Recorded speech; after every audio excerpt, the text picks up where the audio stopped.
Hello, everybody, and welcome to this webinar on International Geneva, on international digital governance as seen from Geneva. And without much ado, let me pass the word to Ambassador Ralph Hechner, Ambassador of Switzerland to India and Bhutan, for his welcome remarks. Ambassador, it's over to you. Thank you, Indranil. I know that you have been working hard on this webinar together with the other people who joined you in this effort. I would like to thank you for your good work. I'm thrilled to be here. This is one of two webinars dedicated to international digital governance. The second webinar will be next week, focusing on digital international governance and health. I'm thrilled to be with so many experts on digitalization here in the room. Whatever I know on digitalization, I learned from Professor Kubalia. So he is definitely one of the people who has thought through very much the issue of digital global governance. And I'm very happy to be together with a dear friend of mine, Benedikt Wechsler, Ambassador for Digital Affairs in the Swiss Foreign Ministry. We joined together the Foreign Ministry, so it's great to have you here, Benedikt. And I'm also looking forward to, at one time, to meet physically and in person the Indian experts that are joining here today. And it is good to be again with the Office of Human Rights in Geneva. I worked on human rights for 3 years and had very close relations with your office. This said, I will not talk about the issue of digitalization because you are the expert, but I would like to give you 4 or 5 reasons why I think today's event is important for our bilateral relations. Because as a bilateral ambassador, my mission is to find convergences of interests between Switzerland and India, and then work together on those converging interests. And I see 4 converging interests when it comes to our bilateral relations. First, India is a strategic partner for Switzerland in the digital era. Indian IT experts are part and parcel of Switzerland's journey in the digital era. They are making Switzerland's businesses, society, and administrations fit for the digital era. We have a performing Swiss education system, but the numbers that we can produce when it comes to IT experts and digital experts are limited. So India is clearly a strategic partner for Switzerland to work with in this digital new era. My second point why today's workshop is important for our bilateral relations and the issue of international digital governance.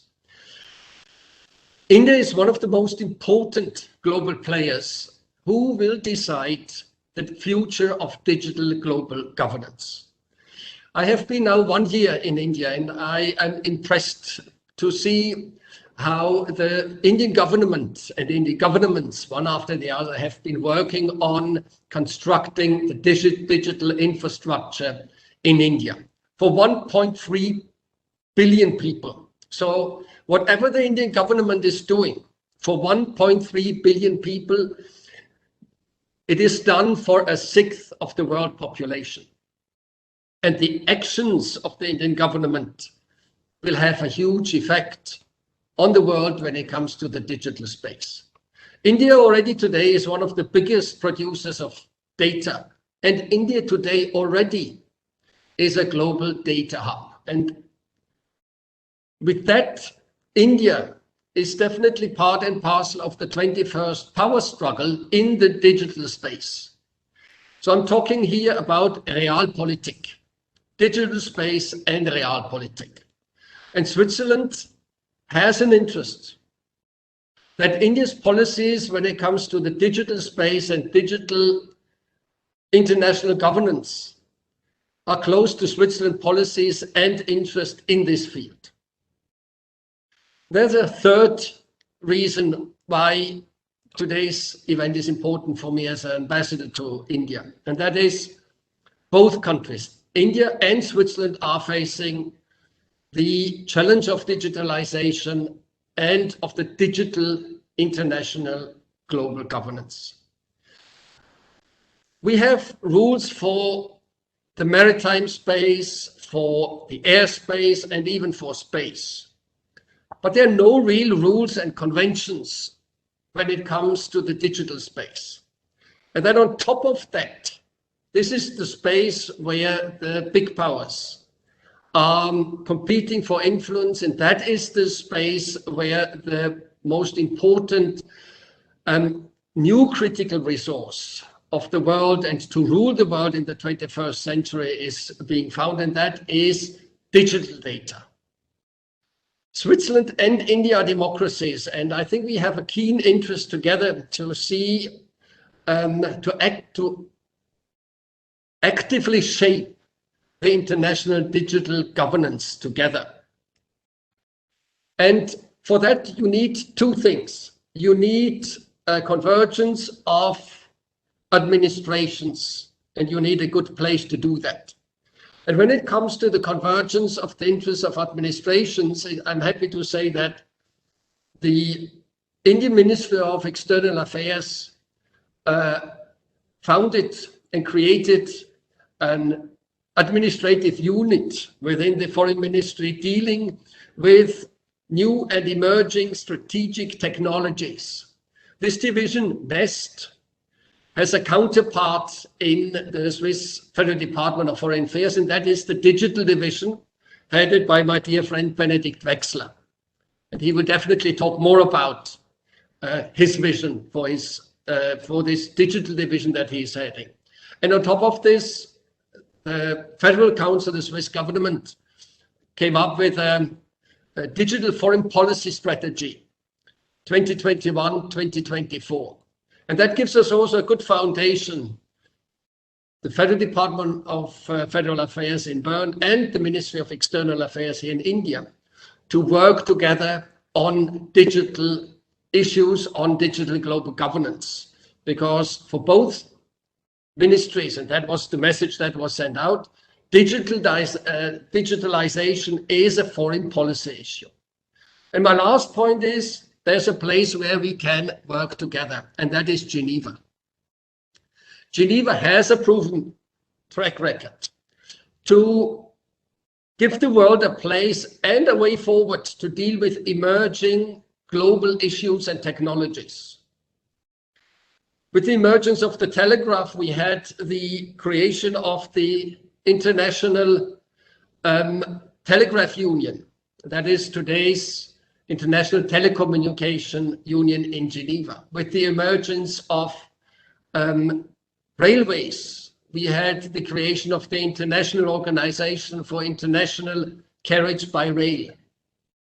So these are just two examples how the Switzerland and the International Geneva has been dealing with emerging technologies in a way to give a place to discuss global governance and to shape the global governance that went with the revolutionizing communication technology, telegraph, and railways. And with that, I'm now really looking forward to learn more and hear our panelists on sharing their ideas on international global governance and the place Geneva could have, but also what that could mean for countries like Switzerland and India.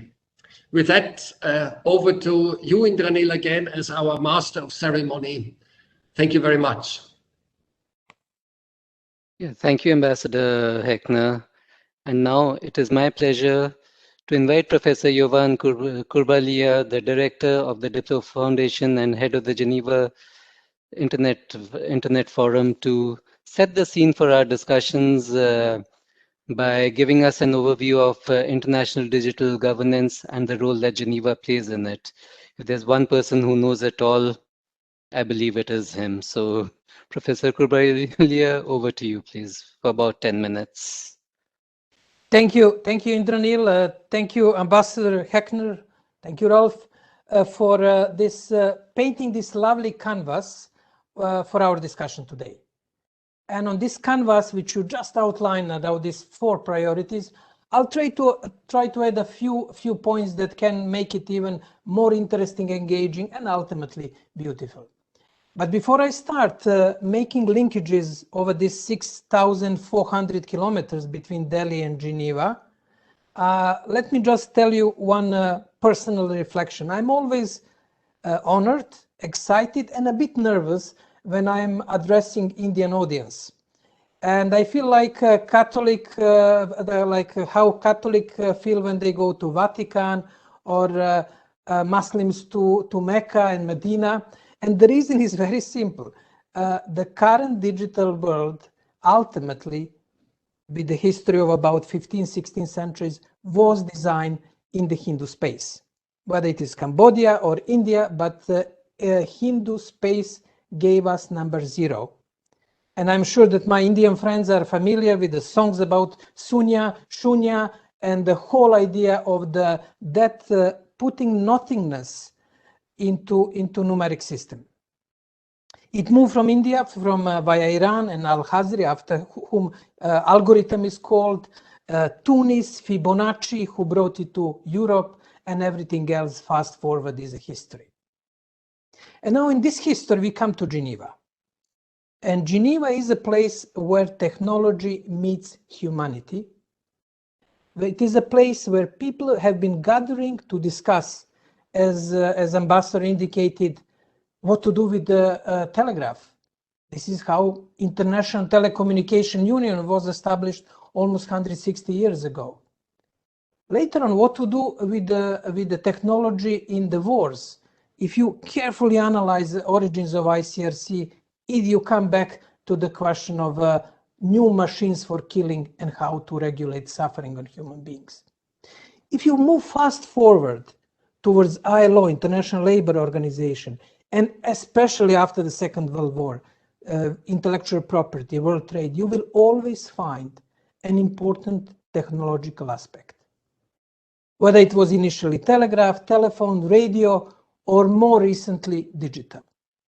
Therefore, there is historical stage which was set for that interplay between technology and humanity. And obviously, India, as the inventor of our era, and as a place where it all started, has a special, definitely honor, but also responsibility. And I think Ambassador clearly outlined that you gave us this invention, now you have to help us to govern it and to make it useful for humanity. Therefore, this is sort of historical journey, how we came here at the place where in Geneva, where technology meets humanity. Now, where I stand today, it's a building of World Meteorological Organization. Around me, in the radius of about 3 kilometers, you have almost 50% of digital governance happening. From the standards, many standards are set in the International Telecommunication Union, International Standardization Organization, and other bodies. From this very building, which hosts the management of data for climate change and meteorology, to building which is just 200 meters from me, the World Trade Organization, that currently negotiates e-commerce rules. And India is not participating in it, but we can discuss it during our discussion for the reasons and what's going on. You have Human Rights Council, which is dealing with the question of privacy and data protection. You have World Intellectual Property Organization, and the list is very long. Now, in all of these bodies, diplomats, civil society activists, technicians are discussing this interplay between technology and diplomacy and society. Around the questions of privacy, around the question of e-commerce, around the question of governance of artificial intelligence. Therefore, this key dialogue which is happening and which Secretary General labeled as drafting of the social contract for humanity is crucial for governments, as Ambassador indicated, for government of India, which is doing a lot. And by the way, we can reflect on that. Indian government has been playing quite constructive role in internet governance negotiation for the last 20 years. But even more, for other actors, for very vibrant Indian business community, for very vibrant Indian civil society, which, by the way, was the only civil society which managed to block Facebook proposal for so-called free internet, which undermined concept of net neutrality. Therefore, congratulations for the Indian civil society. For Indian faith communities are getting into debate on AI and the future of humanity. Therefore, all of these actors, we have somehow to connect to Geneva and Geneva vibrant scene. What is the current participation of India? Obviously, government is quite present in the negotiation in the, let's say, first circle of Geneva digital governance space. Indian government is active in Human Rights Council, in disarmament, in other bodies. And I will be guided by your question to dive deeper in all of these aspects that I'm now outlining, adding to Ambassador's canvas from the very beginning. When it comes to the other actors, the situation is mixed. You have a CUTS International, which is very active in e-commerce. This is the Indian NGO. But more or less, as far as I know, that's all. Therefore, India is less present in that second tier of decision shaping in Geneva. Therefore, my strong invitation for Indian actors, civil society, human rights, is to be more active, not only for representing Indian views from India, but also helping to galvanize constructive, engaging discussion in Geneva. India has something to say. India has legitimacy, not only Shunya historical, but current legitimacy. Therefore, it will be very fresh breeze to the Geneva digital scene if we have more presence from India in this track 2 space. Now, let me just highlight a few points. You will receive links to Geneva Digital Atlas as a map. Now you may ask, okay, we understand it's important, Geneva, things are happening, India is important, but where to start? First important point is that we are speaking about thousands of processes, let's say only in standardization. You have to be fully aware that you cannot cover all of these processes and see how tactically to move and to find the space to cover some of them. I mentioned the question of standardization. There is discussion on the future of the internet. We're speaking about study groups, focal groups in the ITU. There is discussion in the International Standardization Organization. It is very difficult to follow. And very few countries, I would say, very few countries can have a grasp of what's going on.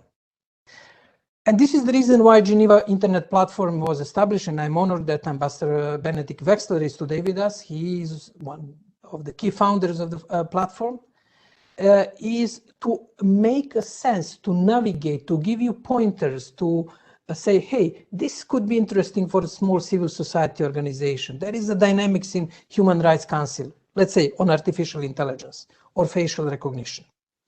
That we can help definitely with that mapping of navigation of the scene, and you will receive in the chat link to Geneva Digital Atlas. That's the first point. Second, to have the idea of overall scene, but to specialize to particular issues. Second point, try to create coalitions. Try to create coalitions of like-minded organization, companies. Go next door to the company in Bangalore or Delhi and say, hey, by the way, what these people in Geneva are discussing on data may affect you, and it will affect them. And that's very important. This is a missing link. We miss private sector in these debates, the debates in Geneva. Therefore, this is the second point. The first point, keep the broader picture, but specialize for specific issues. Second point is create coalitions. And third point, engage with governments, with your government definitely, but also other like-minded governments, that can relate to you, or for those colleagues from Indian government, they should also rely more on civil society, academia. And for India, it's easy. You have really big strategic depth because you have very vibrant civil society. You have people who know what they're talking about. I know sometimes you may not agree with them, but generally speaking, this is a really powerful resource for India. And let me conclude this sort of introductory statement with indication about future. Secretary General issued, Mr. Guterres issued a report, Common Agenda for Humanity, 2 weeks ago. You know that this week, exactly today, world leaders are addressing the world on the question of the global governance and pressing issues of humanity. This is so-called UN Week. Secretary General's Common Agenda was published in order to shape future discussions. Therefore, we had a past, we have Shunya, we have ITU, we have a current in Geneva, where technology meets humanity, and we have a question of future. And when it comes to the future, he outlined, I would say, 2 important issues in his report, and we will send a link to this report. First, we need a new social contract. Social contract not necessarily signed on the dotted lines, but shared understanding what are our priorities on artificial intelligence, on data, on privacy, and ultimately, what are our priorities when it comes to the core values of humanity? Question of survival, question of love, hate, solidarity, and other issues. Therefore, we are revisiting some issues which have been around for 20, 25 centuries at least. We are revisiting them with new technology around discussion on social contract. Concept of social contract was invented by European philosophers, Rousseau and others, Hobbes, but it is not European concept.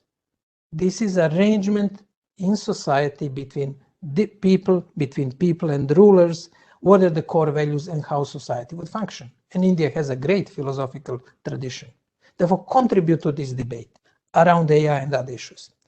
Second point, Secretary General asked for the rights of future generations. He added for the first time in global debates temporal aspect. It's not only how we negotiate about our problems currently, but we must be prepared to pass the humanity, nature, culture, society to the next generation and give them a chance to choose and to shape their world and their life.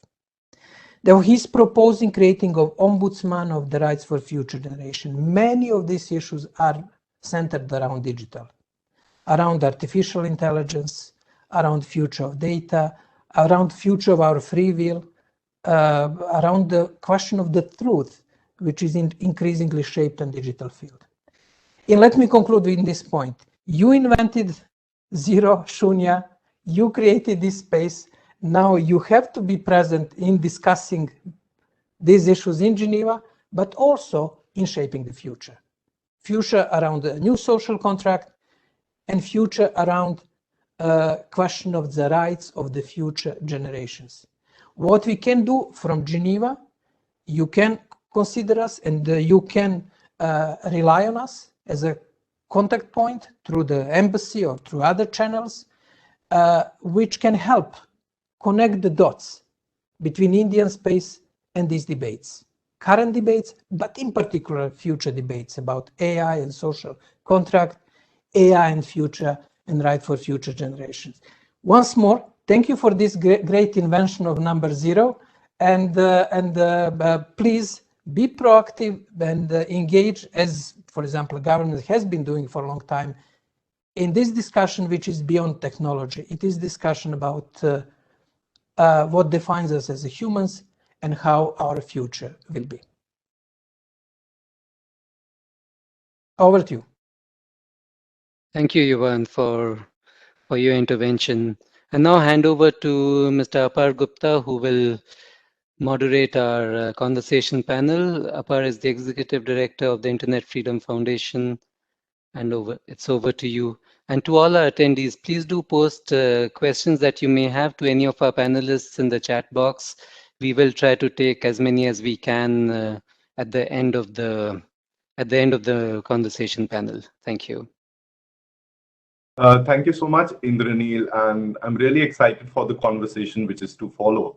For about 45 minutes, we'll be hearing from a diverse set of panelists regarding international internet governance, which begins with a very Indian perspective. And I think it draws from the short address just given by Professor Kurbalagia. I'm sorry not being able to pronounce your name properly. I think the first few panelists will be attending a much more towards the Indian perspective, which we have Mr. Arindajit Basu, who's a lawyer by training and is the research lead at the Center for Internet and Society in India. And he's been a prolific participant on several international governance forums. I think I've seen a lot of his writing relating also to areas of public international law where it can inform our conversation today. They will be followed by Mr. Anirudh Burman, who's a lawyer by training and is the Associate Research Director and Fellow at Carnegie India.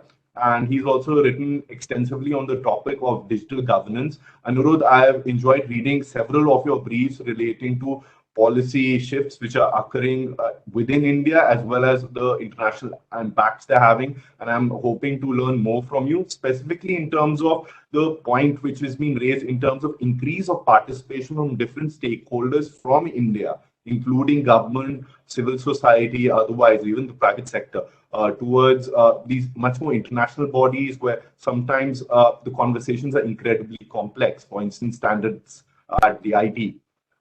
That's followed by Mr. Rajesh Dudu, who's the Vice President and Practice Leader for Blockchain and Cybersecurity at Tech Mahindra, and it's one of India's largest IT firms. He's an active participant at the Geneva Dialogue on Responsible Behavior in Cyberspace, and we welcome him. It'll be excellent to hear the private sector voice, the Indian IT sector, the startups are causing an immense amount of disruption, and they're also having a larger global footprint more and more. So it's really important for them to also be engaged in these debates. And how do they view these debates much more from their perspective?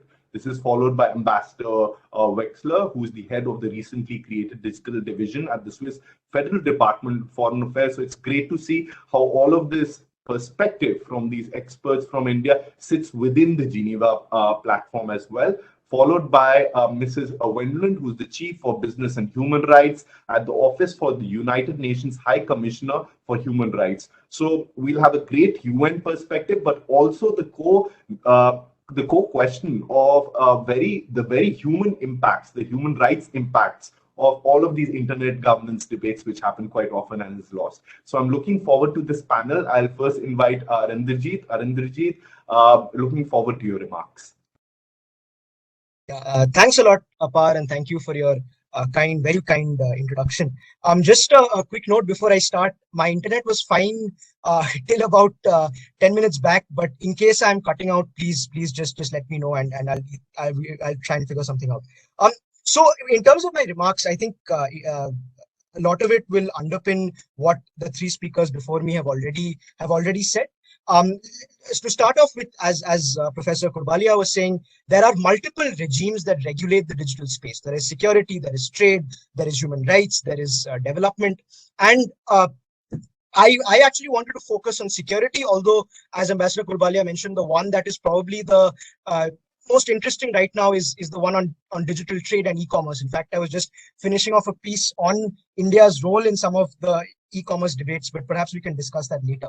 The reason I wanted to pick up on security is because, I mean, it's been a debate since 1998 when Russia first mooted a cyber treaty, and then that led to various what are known as groups of governmental experts that came together under the auspices of the United Nations General Assembly's first committee, which is the Committee on Disarmament and International Security. And there were these group of governmental experts that came together to set what are known as norms for responsible state behavior in cyberspace. And they were till as of now, there are 6 groups of governmental experts that have convened and reached a conclusion.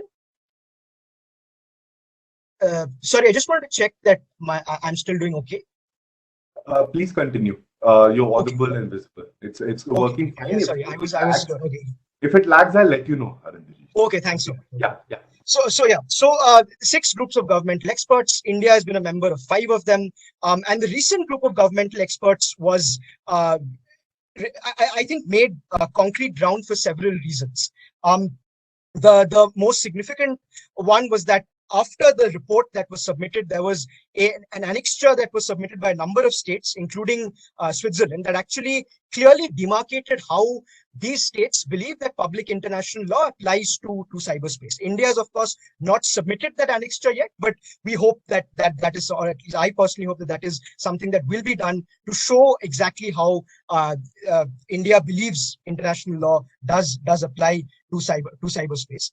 The second reason why it was significant is that there were these GGEs till about 2018, and then in 2018 there were 2 parallel processes that started out, and there was the open-ended working group that, unlike the group of governmental experts that had a limited number of countries based on geographical location, the open-ended working group was open not only to all member states of the UN, but also in certain ways open to civil society groups and other stakeholders, including the private sector. Of course, there were some procedural challenges.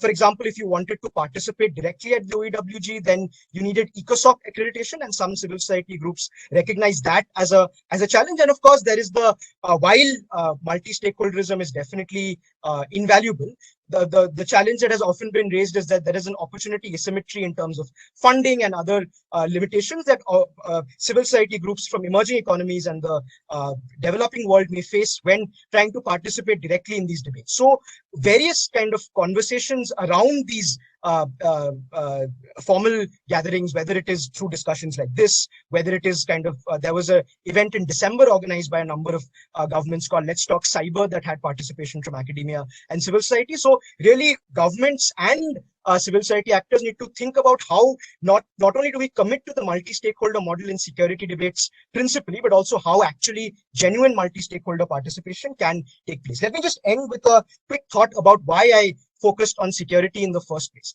It's because unlike any other regime, security in cyberspace cannot be limited to an absence of war or an absence of attack. Of course, we need to talk about how we protect our critical infrastructure, how electricity grids and other air traffic systems are protected. But security in cyberspace is inherently connected to the human being. It is about how human beings are reposing trust in the use of digital systems.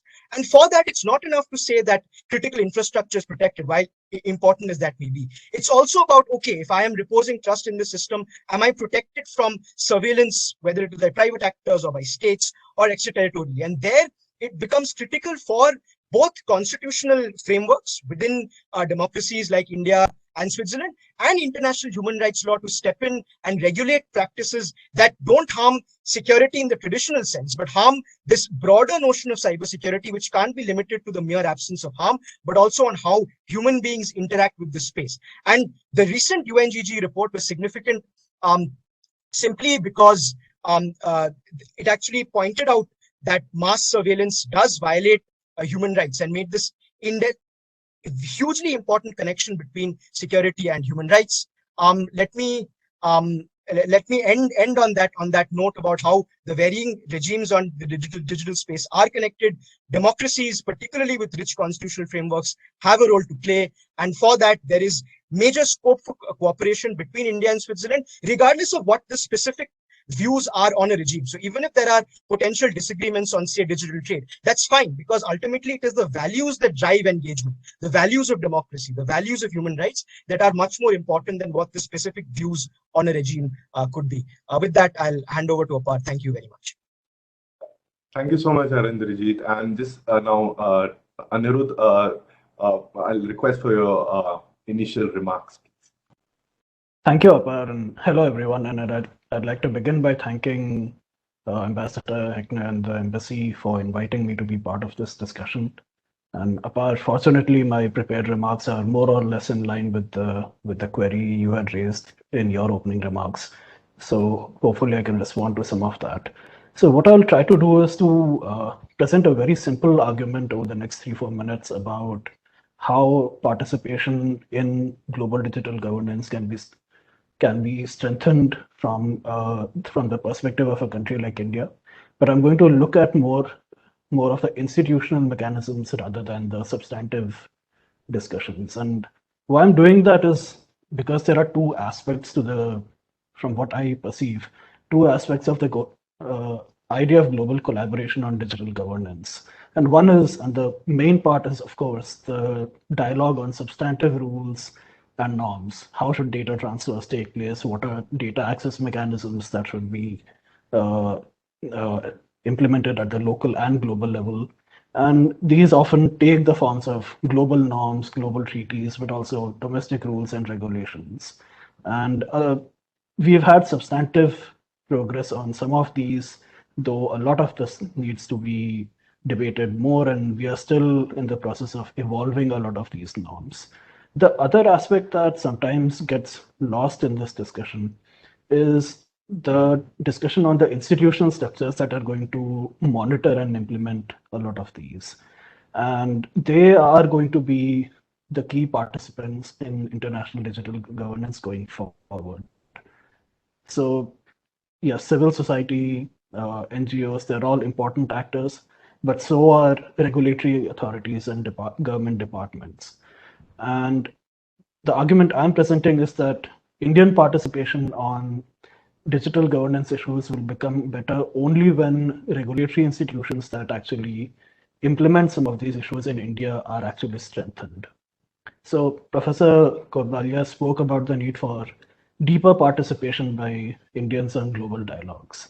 Now, these institutions are actually going to be key intermediaries in conveying local imperatives and building consensus on areas of convergence at the domestic level before they can actually be transmitted internationally or with other countries. So I'm trying to focus on this aspect. And what we've seen and what is fairly clear to many people is that in contrast to countries within the EU, India does not have a well-developed institutional structure for data protection or data governance issues in general. Right? And it's not that we are not doing anything, we are building capabilities. We've had a draft law in Parliament for the last 2 years, and there's been a fair amount of debate on that.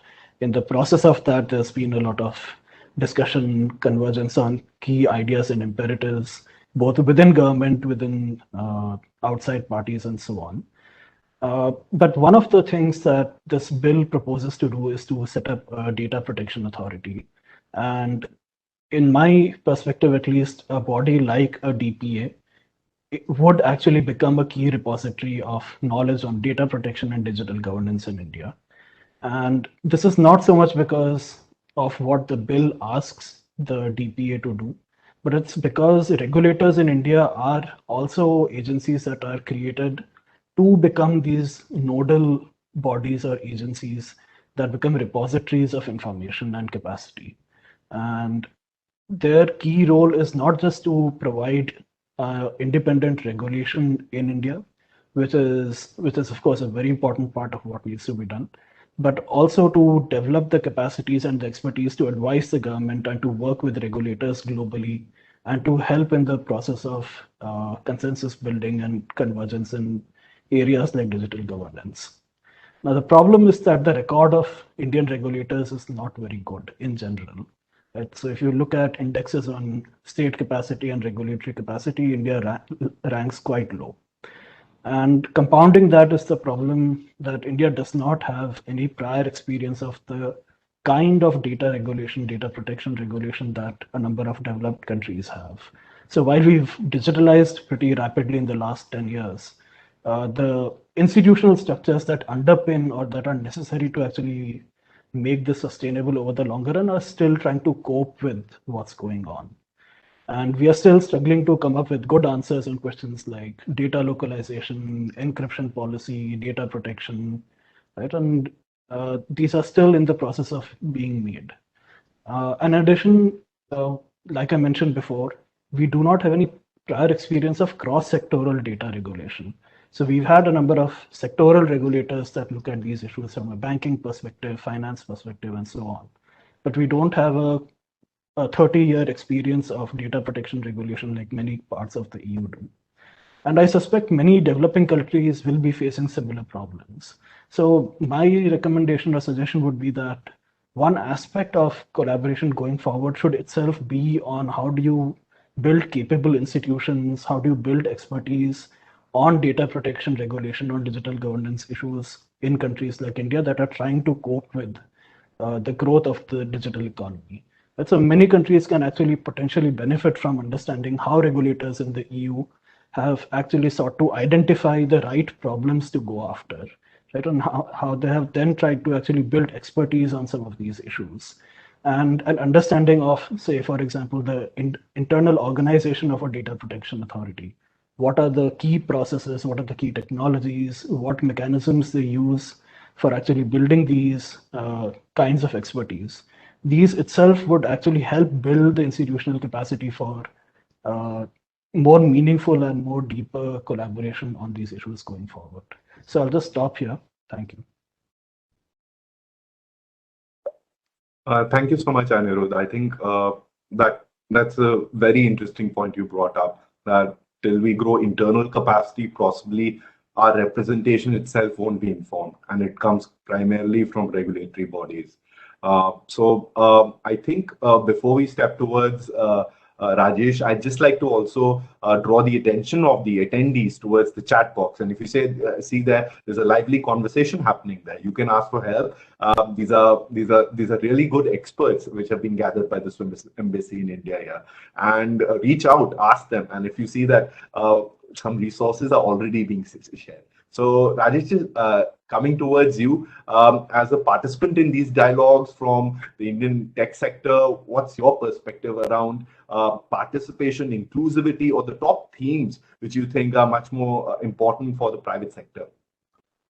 Yeah, absolutely. Thanks for the question, Apar, and thanks for all the comments from the fellow panelists. My perspective is in terms of, we did make a good beginning in terms of enabling the digitalization of the e-governance through various enablers, like, right, if you look at the state data centers, if you look at the statewide area networks and various policies that are there governing this particular sector. But that is just a beginning. It's not an end. We need to do a lot more things. My experience of working with some of the state departments, and also from the experience of providing services directly, and also I've been involved in some of the parliamentary committee discussions in this particular area. What comes forth are three factors. Number one, there is a room for additional policy making, more from an enabling perspective. And having been involved in the dialogues with the Geneva Dialogue Group, there is a wealth of information that we can look at there and learn from some of the proceedings and the deliberations that are happening over there. Those are the messages that we also see on the chat screen, right? Number one. Number two, there is also a very good urgent need for sharing of best practices. For example, if you take individual state governments, there is a particular state government which is high on the maturity aspect when it pertains to the security operations center. For example, all the mission critical infrastructures of the state government, whether it is state government websites or the threat actors that are active in that particular state government, and various kind of insights that they are seeing by virtue of their respective security operations center. Now, at the central level, there is no framework for these insights and inputs to be consolidated and shared. There is no SOC of SOCs at the center level. While the individual states may be running their SOCs, may be running their threat hunting departments, there is no mechanism by which each of these state governments can come at a central level and share their experiences, number one.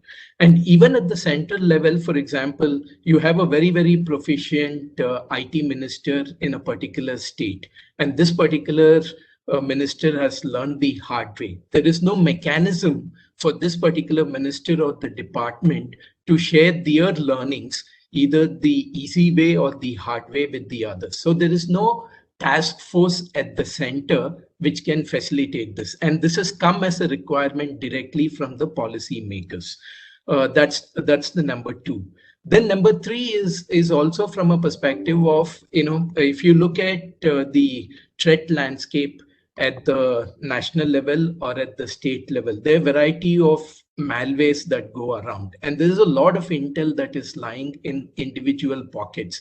And we don't have simple thing like a national malware repository at the central level where people can contribute what they have come across. It could be a initiative of a public-private partnership, and it could be an initiative wherein large enterprises, large tech companies like us, and not only like us, but also small startups can cater to. So some of these things have been missing in action, and the time to correct that is now, in addition to strengthen the policy making. I'm not saying that nothing has been done in this space. A significant amount has already happened in this space, but that is like a bedrock to strengthen the policy or to strengthen the best practices or to strengthen the awareness. That's the foundation on which the superstructure needs to be built. And we can learn from several sources that are there. Geneva Dialogue is one particular source, and there are many best practices that are there. Until and unless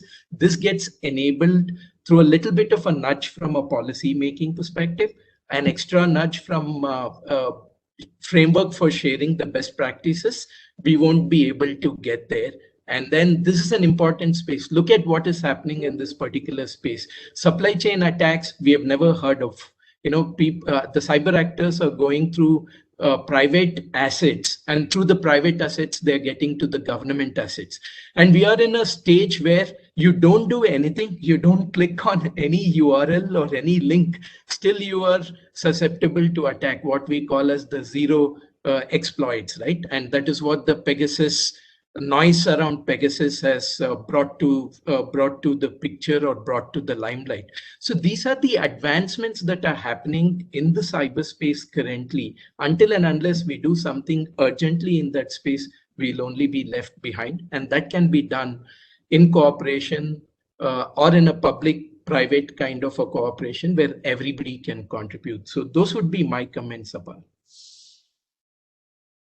Thank you so much, Rajesh. And I think you draw very well from cybersecurity and infrastructure to make your three big points. I'd like to repeat them and also invite the attendees if they have any kind of questions and pose them to it. Firstly, you're saying there's a lot of scope for enabling policy making.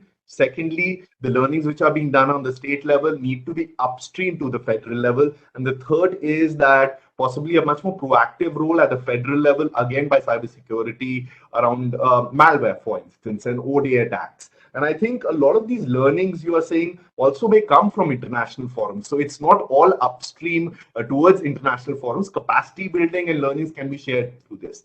Now, I'd just like to quickly invite Benedict Wessler, who's the ambassador and head of the digital division of the Swiss Federal Department of Foreign Affairs. Thank you, Alpar, and thank you, dear colleagues. It's always very tough to join a good friend and with such a good able speaker like Ralph and Johan. So what can I add? And unfortunately, I have to jump out in 5 minutes for an important call, and I will come back. But that makes sure that I won't go over time. Just 2-3 inputs I would like to make. I just came back from an assignment in San Francisco, and I got quite familiar with this whole tech scene in the Silicon Valley.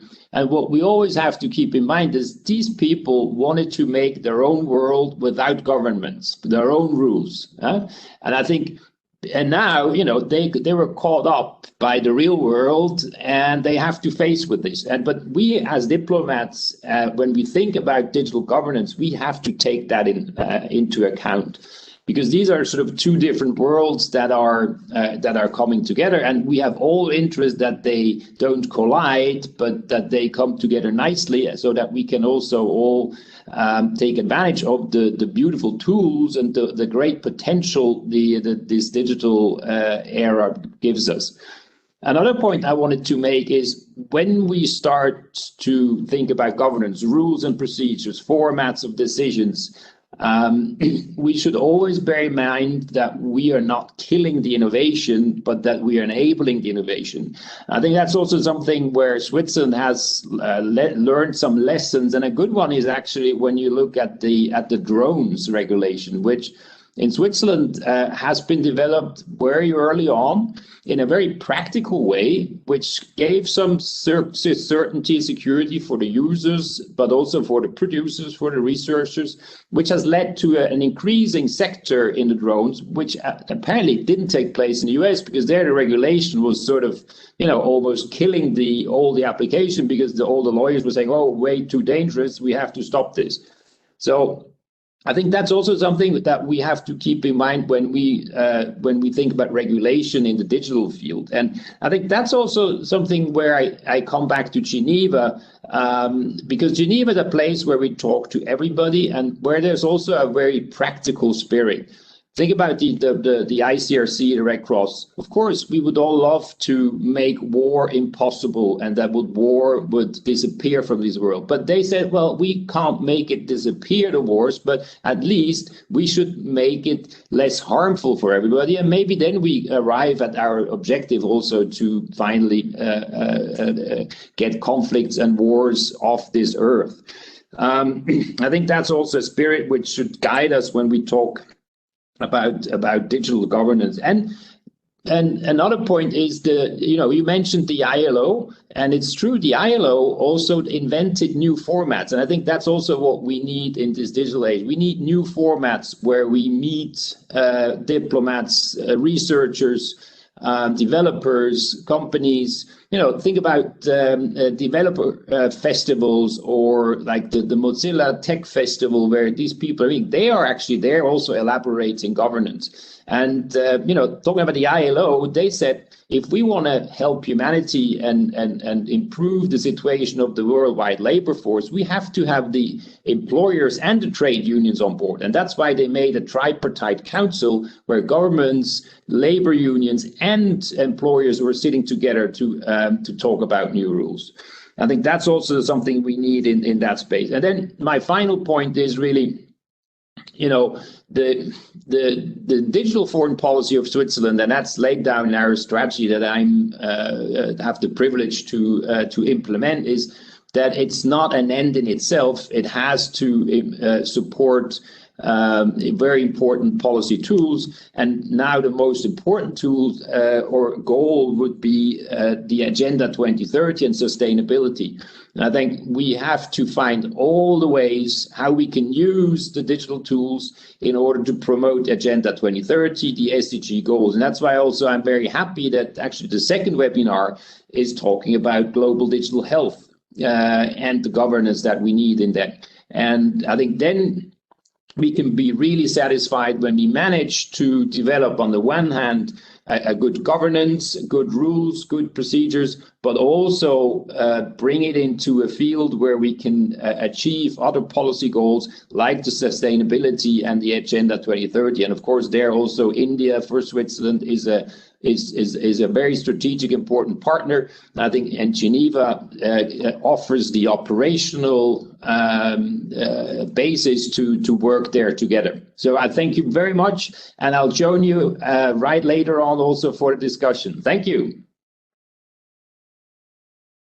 Thank you so much. Those were excellent remarks. It reflects a lot of our experience as well, whether it's from where the technology is being developed primarily in terms of large Silicon Valley tech platforms, or how there may be new forms of engagement which may also be developed by institutions. And talk about institutions and the role that they may play, or the role which the UN may play. We have Mrs. Len Wendland, who's the Chief Business Human Rights Officer of United Nations High Commissioner for Human Rights. Please, we are looking forward to your remarks. Thank you. And it is, first of all, thanks very much for the invitation to join this incredibly interesting and illuminating event. I'm very grateful. It's very challenging to come at the very end of such a series of enlightening and profound interventions. So challenging because a lot of things have been said, but also because there are so many of the points that have been made that I would like to pick up on. So I'll try to sort of do a combination of picking up on a few points and then actually sticking to the remarks that I had prepared. But just Ambassador Wexler, I think, made a really important point that we would also like to make, that it's about having the digital transformation, digitalization is not an end in itself. It is, we think about what is it we want to achieve, what is this going to be in service of, and Professor Kumbalia this talked about this intersection between tech and humanity, and I think that it's, from our perspective, it's about ensuring that international norms and standards are the aim of whatever, be it in the technical solutions or the sort of governance structure, that it's baked in, thinking about why are we doing this? What is the ultimate goal? What is it in the service of which interest is it that we are trying to do this? So from our perspective, I mean, we have the international human rights standards that have been globally adopted since and repeatedly enforced or confirmed and updated since 1948. So those are, we're not starting from scratch. When we're thinking about what are the values, human rights are the core of when we're talking about humanity. And so we have the roadmap for thinking about what are the goals that we want to achieve, what is it that all this should be deployed in service of. But it's very clear that the digital transformation, of course, has not been working for everyone so far. And to fully harness the benefits for all, we must urgently address 3 dimensions. Protection of privacy, it's already come up in various parts of with the previous speakers, but there's just such a growing concern over the use and misuse of personal data and its impact on individuals, societies, and democracies. And unless we find a way to bake in that basic notion of privacy so people can act in the digital space without fear of unwarranted intrusions, we're never going to realize the potential that this transformation potentially gives us. Another important point is the empowerment of civic space. It's related to the privacy issue, but we're seeing in many societies, governments are passing laws that are very restrictive when it comes to the exercise and the role that civil society can and should play in a normal course of exchange and development of democratic discourse. So that's another real challenge, where there is this restriction, we call it, of the civic space. Civic space understood broadly, both as those who are working to promote human rights, but also a number of other civic organizations or companies that needs and have the rights to travel and the digital space without undue interference, without disproportionate and inappropriate interventions from government. And then, of course, there's the closing of the digital global divide in connectivity by combating inequality, discrimination, and exclusion. As I said, we're not starting from scratch. We have the International Human Rights Framework that is aimed at protecting particularly the most vulnerable and the marginalized, as well as everyone else's fundamental rights. There was some references, and we also heard a speaker from a private sector company. And from the perspective that I am, as a leading of the business and human rights work in the Office of the High Commissioner for Human Rights, our contribution to this debate is that you cannot really talk about digitalization and digital governance even without considering the role of the private sector in this regard. So we have it's called the Unb Tech Project, which is a project that aims to apply the lens of the authoritative global framework for business and human rights, namely the UN Guiding Principles on Business and Human Rights, to this space. I mean, there's so much, we were concerned that there's so many initiatives, there's so many attempts to try to both regulate companies directly or regulate or setting policies that also are directed at companies.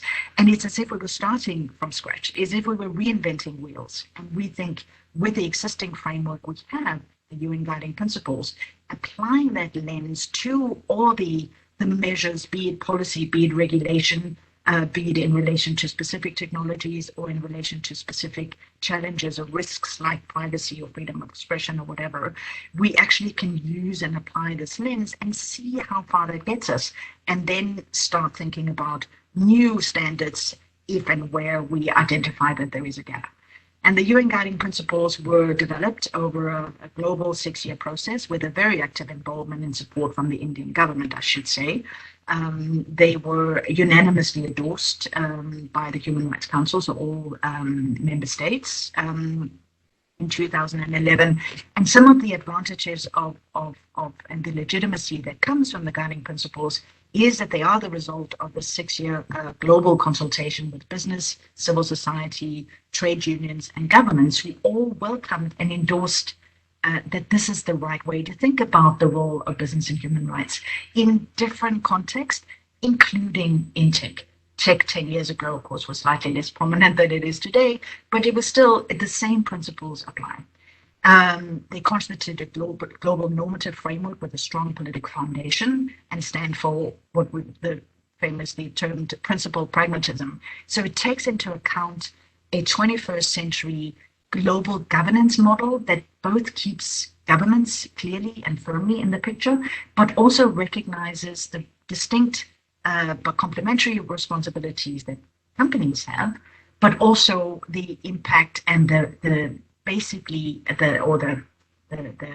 crucial importance of engagement with stakeholders, particularly affected stakeholders, those who might be at risk from having their rights basically impacted through the activities of business. So with the Unb Tech Project, we are trying to be a voice in these discussions. We're working, one of the frameworks we have, or one of the work streams we have in Unb Tech Project, is what we call a community of practice, where we're working directly with 12 of the world's largest tech companies to try to unpack the practicalities. What does internal processes look like in a tech company, to try to not become human rights organizations, but to think in how to prevent risk to people as they are developing their products and services, or thinking about when we deploy our products and services and they get to the end user stage, what are the kinds of mitigation we can do to ensure that those products are not used to harm people. So those are some of the contributions and activities that we're having. Of course, as an office, we're also very involved with the Secretary General's roadmap, and also feeding into the broader work. But we do really want to, in the context of the business and human rights dimension, we are seeking to do much more outreach. Before COVID, we had actually planned a consultation in India with stakeholders there to discuss some of these issues. And I hope this event will be an opportunity for us to reignite some of these plans to try to really bring some of the debates that we are having in different geographic context and with different actors, companies, civil society, and regulators, bring it also, feed that in and learn from the discussions that you're having in your context. There was a lot more I wanted to say, but I think I've already taken too much time, so I'll leave it at that. Thank you. Thank you so much. And I think that was very well put in terms of how there'll be a development of a normative framework which will always underpin the existing standards, as well as pragmatically looking at the institutional changes which have occurred due to digitization, as well as due to governance processes. And I think one common thread which is coming up in our conversations, and this is where I step towards a much more participative conversation between the different panelists, and I'll request them to chip in as and when they feel like, and that also includes Professor Krubaleja, that where do we situate the perceived trade-off? And I would say perceived trade-off because quite often I, from civil society, think that it's a it's a benefit if we also use data and harness in a way which deepens a deeper degree of autonomy, individual rights for end users. So where do international governance processes as well as the Geneva platform sits within this larger conversation around data protection, privacy, individual rights by itself? So can I please request Professor Krobalija to itself first take some initial points towards it, and then possibly we can open a wider conversation around it. Thank you, Apar. The first point and the keyword is trade-off. And I think this is the underlying word. We saw it during the COVID crisis, trade-off between health and economic measures. And we have to learn how to deal with the trade-off in digital policy, because it is not binary digital policy, good or bad, yes or no. It is very over with many shades of gray between positive and negative, whatever you consider it. Now, what is the first point? Second point is that we cannot strike the decision or right trade-off for any situation. And you're seeing it. India is very active in Human Rights Council, just across the street, on the data and privacy, but it is more cautious in the WTO and the e-commerce and data, because behind e-commerce negotiation in the WTO is a question of data regulation, basically. Therefore, you cannot decide on these trade-offs, which would be all-encompassing. What we can do are two things. We can have a transparent processes, informed processes in setting this trade-off by basically telling people, okay, you can argue for data protection and privacy in Human Rights Council, and it's great. But you have to see what's going on in standardization, because whatever you agree about may be overruled by standards. Or you have to see how the business will function in e-commerce. Therefore, that process and informed decision have to be done. The second point is that governments in particular should be also informed about delicacy of the trade-off. We sometimes focus on, let's protect our data.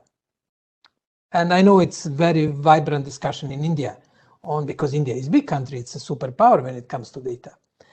But then the question is, what about Indian industry? What about e-commerce? What about Bangalore? What about, well, places? I'm using the Bangalore shortcut. I'm seeing that governments are increasingly seeing only one aspect. And let's me 2.5 point or third point, the place where a lot of battle around governments and data and future AI is happening is Brussels. Because over there, companies are finding a real politic. If they want to access very rich European market, they have to negotiate with the people in Brussels. We know what's happened with GDPR in data. Now, when you see the new Chinese regulation, it's more or less, well, a copying of the GDPR, which is going to come in force in I think on 1st of November. European Union is now challenging companies on AI. Therefore, that's also interesting aspect. Therefore, first one, process, informed decision, understanding cross-cutting aspect on data or AI. Second point, inform governments, not only government, but businesses, civil society, us as individuals, what is in this trade-off. And we have to make informed trade-off. And the third point, put on your radar what's going on in Brussels for hard digital politics between companies and the EU government, and in Geneva for soft digital politics around privacy, human rights, e-commerce, standardization. I think this interplay is very interesting for the future of digital governance. Thank you so much. And I think CIS, the Center for Internet and Society, has been also mapping a lot of the dialogues which are happening at the international level, the Indian participation. Arindavji, do you think there's an influence which flows from these kind of forums towards our own practices and policies towards data protection, or how we are looking towards regulating AI? Thanks, Apar. I'll come in quickly before coming into the Indian context. I just wanted to say that globally, when we speak about a trade-off, there is of course a trade-off between privacy and innovation, and also a possible trade-off between privacy and security.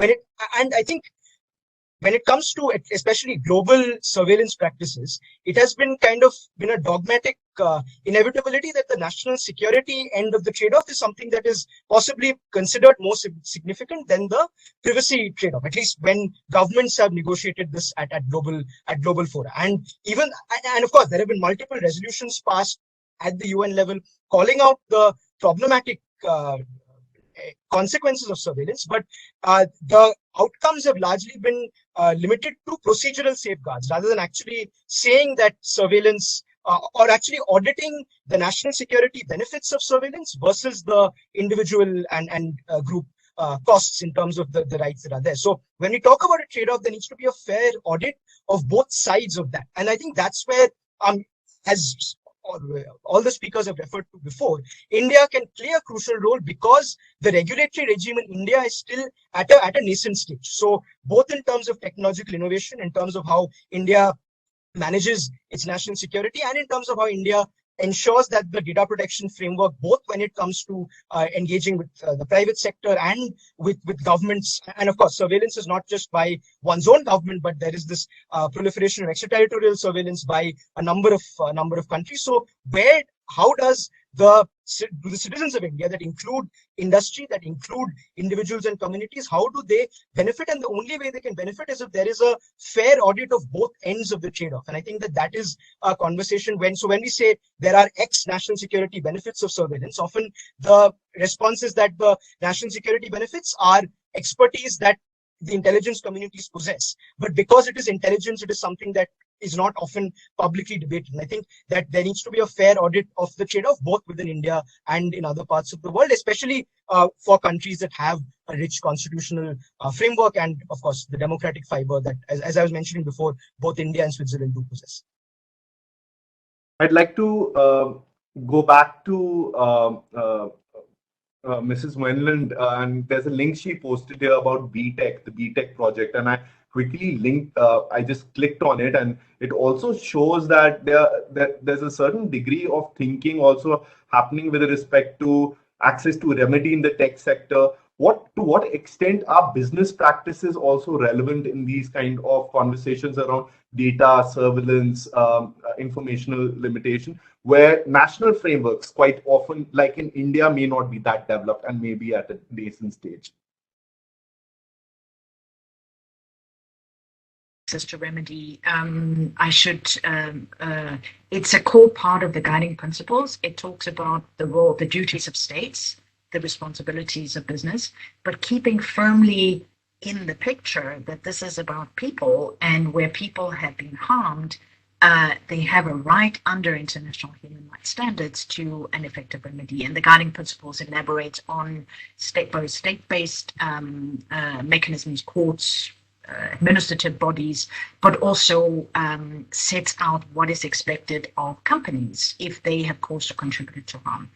In the tech space, obviously, that raises a whole range of questions. In every sector it does, but in tech, quite specific issues around scale, notably. If 3 billion people have been harmed, how do you talk about remediation? So we in BTech, we have produced a number of 4 short papers that sort of sets out just the foundations for how to think about this. And as it happens this week, we are hosting a global consultation in Geneva that is hybrid, so it can be accessed online, to unpack some of this further. So we have a panel that looks at how judicial mechanisms have been used in relation to tech issues. We also have a panel with companies, how they think about it, what are the kinds of mechanisms and procedures that they've been using. We have a panel on the civil society's perspective. So from the user perspective, from the victim's perspective, those who might have been harmed, what are their experiences and what are the kinds of concrete cases that can illustrate how we think about remedy in tech. So this was just thanks for the prop, because there is a link in the link if you scroll down a little bit to how to register, you have to register on the UN platform, Indico. And we would really welcome your participation in these discussions, because we don't have all the answers. So it really is something that the community as a whole, with civil society, with governments, with companies, and with international organizations like ourselves, we need to work together and collaborate to come up with the right framework. I just wanted to pick up, if I may, just on the whole trade-offs, and I completely agree that there is no sort of perfect world and trade-offs are necessary. Again, just reinforcing the human rights system's approach to make these trade-offs, that it's you guiding by the principles, and then whenever there are trade-offs, it's not just what do we like more, but if you're guided by these international norms, you need to, trade-offs have to pass the test of necessity, proportionality, and legality in order to ensure that it doesn't become just whatever a particular government wants at any particular time, without considering again what are the impacts, what are the risks to people, and putting that in to guide the policy discussions in whatever context, be it a particular technology or a particular thematic area, or about e-commerce or whatever. So that's the sort of human rights perspective on that. So, but again, transparency and policy coherence is I would also like to comment on. But sorry, I've held the floor now. Thank you.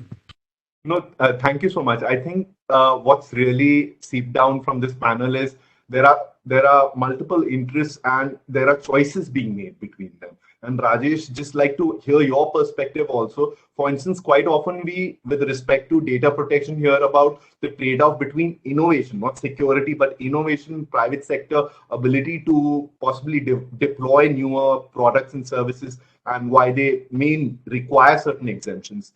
While data protection advocates at the same time say that if you implement these practices, there'll be greater amount of user trust. So how do you mediate these kind of challenges also from the private side? I know it's tough, but I'd like to hear your view about it. Yeah, sure, Apar. This has not been a new problem area or a new question to be addressed, right? If you go back to the company and look at the genesis of Pretty Good Privacy, PGP encryption, the Pretty Good Privacy company came into existence ever since they knew that the United States government had a backdoor into all the communications that happens in the United States. And that's where the drive encryption has come into existence. And then there were a lot of lawsuits against that particular company. And we know that company survived and it became industry best practice from a drive encryption perspective. So this trade-off, I kind of agree with the comments which have been made by all the speakers out here.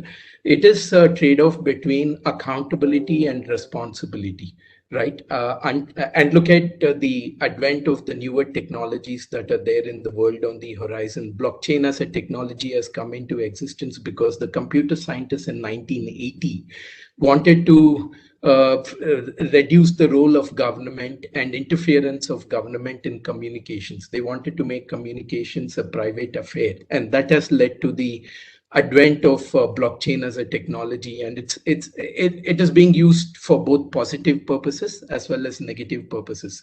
Positive, a lot of governments are driving the next level of transparency in their government to citizen services, to the point that many politicians today make a poll promise that they will internalize blockchain in their respective government. That has become a whole promise right today. On the other hand, you have the same set of individuals who want to carry out the nefarious financial transactions without being caught and without establishing their identity using the same blockchain technology. So it's not going to be an easy choice. One, the governments have to make a responsible. There is a temptation from their perspective to look at how do you snoop in various kind of communications that are going to happen. So from that perspective, one has to kind of exercise a limit from that particular temptation, and then you have to draw a fine line between what kind of supervision is required from a safety and from a protection perspective, and what kind of supervision should not be exercised which kind of becomes interfering. So this debate has been ongoing for the last 30, 40 years. I don't think I have an answer, the right answer, but it's a fine balance between an enabling aspect and from a perspective of where does the thin line end, where it doesn't become kind of interfering in nature. And the good thing is that's why if you look at the W3 Foundation, they're adventing the web of the future, right? The basic problem today, all these challenges are coming up today because on the information superhighway, which is the World Wide Web, you don't have two important aspects. You don't have a right to forget, and you don't have a right to control the information that belongs to you. And this is the basic problem on the web, which has led to a lot of challenges today. With the advent of self-sovereign identities, where people are working, the Sovereign Foundation or the Web3 Foundation, until and unless you have those kind of frameworks where people have a complete transparency in terms of the information that they have generated on the internet, how does that information flow through? And they should have an ability to control that information. And also they should have an ability to forget whatever they have said on internet. Until and unless these tectonic changes are made, we will tend to be in this particular problem area forever. I think that's a very good place for me to transition to Anirudh for a final round of comments before I turn it back to Indraneel. Is now the issue which has been identified is that who actually should play a role in these trade-offs. And unfortunately, it seems that they are being done at a ministerial level. And I say unfortunately only because possibly regulatory capacity leads to a better even application of first principles.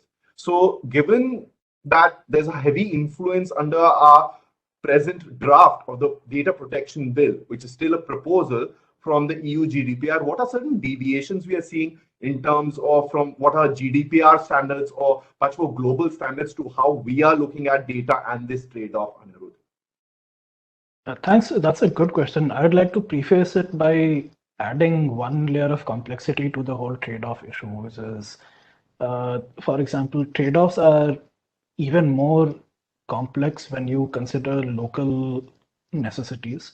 For example, we were talking about China's data protection law.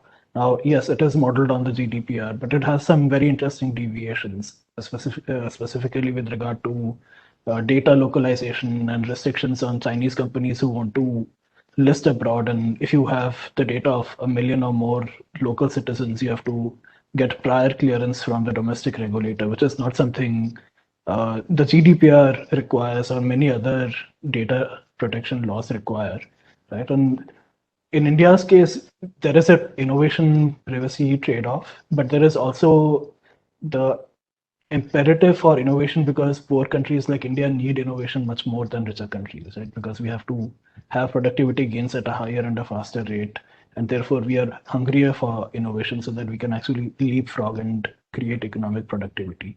So that adds a layer of complexity to the whole trade-off kind of issue. And that makes it that much more important that the debates are more specific, more nuanced, and more informed. And unfortunately, what's happened in India is that it's become less specific, more all-encompassing. So, for example, the Joint Parliamentary Committee that was looking into the personal data protection bill, for whatever reason, decided that they would also start looking at the regulation of non-personal data under the ambit of the data protection bill. Right? So instead of looking at specific situations in which data protection laws needed to be built, it made the debate even broader and much more vague and at much more high level, which at some stage is going to work at cross purposes to specific applications of data protection law, right? And to have the understanding that you can have one framework that suits all possible uses of not just personal data but non-personal data, and that you can write an umbrella legislation around it, is just, it's problematic and it's asking for too much. So I don't think there's anything specifically wrong with the procedures for taking inputs and expertise. It's just that we are also missing out on a lot of diverse ways of looking at the same problem. And so we need a lot more thinking from economists, from psychologists, from people who do behavioral science to actually give inputs into this process rather than this being a bureaucratic and a legal exercise. Right? And I think a lot of that has to go into how policies are shaped rather than to look at it from the point of view of the state, which is that there's this large sector of the economy that's opened up, there's this new digital market. How do we regulate all of it together, and how do we create a large umbrella framework that's going to take care of this problem once and for all? I don't think that's the right way to look at it. Thank you so much, Anirudh. And I see that Ambassador Wechsler has also joined us back. And given that his remarks were fairly short, I'd just like to invite him also to this fairly good debate, which has illuminated various sides of the privacy or the data protection trade-off. So I'd like to ask him that, what is your perspective, sir, when you look at it? Is this trade-off real, and how do we pragmatically assess it? At an international forum level, what can be possible ways of looking at it, and what may be possible venues to discuss this in a much more nuanced manner?